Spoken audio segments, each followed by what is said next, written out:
Hello દર્શક મિત્રો, ઉદય Pithadiya master ચેનલમાં આપનું હાર્દિક સ્વાગત કરું છું। આજે આપણે સુરત મહાનગરપાલિકા એટલે કે એસએમસી ભરતી 2026માં જે ડ્રાઈવરની ભરતી બહાર પડેલ છે તેના વિશે વિગતવાર ચર્ચા કરીશું।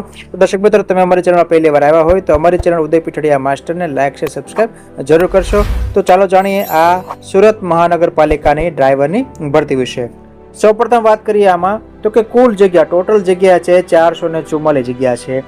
ત્યારબાદ વાત કરીએ શૈક્ષણિક લાયકાત અને અનુભવની તો કે આમાં ધોરણ 10 પાસ હોવું જરૂરી છે, તેમજ heavy goods vehicle licence plus RTO authorise licence હોવું જોઈએ, તેમજ ડ્રાઇવિંગ લાયસન્સનો 2 વર્ષ એટલે કે ડ્રાઇવિંગ લાયસન્સ હેવી બેજ 2 વર્ષ જૂનું ફરજિયાત હોવું જરૂરી છે, તેમજ આધુનિક હાઇડ્રોલિક વાહન મશીનરી ઓપરેટ કરતા આવડવું જોઈએ, ફરજિયાત ડ્રાઇવિંગ ટેસ્ટ આપી પાસ થવાનું રહેશે।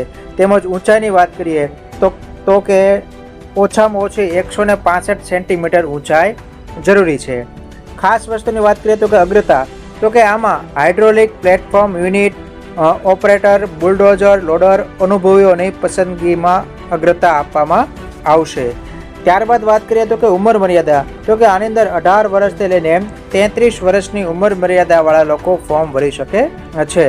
ત્યારબાદ વાત કરીએ તો કે પગાર ધોરણ તો કે પ્રથમ 3 વર્ષ માટે ફિક્સ માસિક તાલીમ ભથ્થું 16,500 રૂપિયા મળવાપાત્ર છે। ત્યારબાદ પછીથી પે બેન્ડ ગ્રેડ પે તથા અન્ય ભથ્થાઓ પણ મળવાના રહેશે। આ અરજી કરવા માટે અરજી કરવાની છેલ્લી તારીખ છે 15/4/2026 સુધીમાં તમારે ઓનલાઈન ફોર્મ ભરવાનું રહેશે। તો દર્શક મિત્રો, તમને આ એસએમસી ડ્રાઈવરની ભરતી વિશે સંપૂર્ણ ખ્યાલ આવશે। મળીએ આવી જ કોઈ નવી ભરતીના નવા વિડીયોની સાથે, ત્યાં સુધી રજા લઈએ, આવજો, આપણો દિવસ શુભ રહે।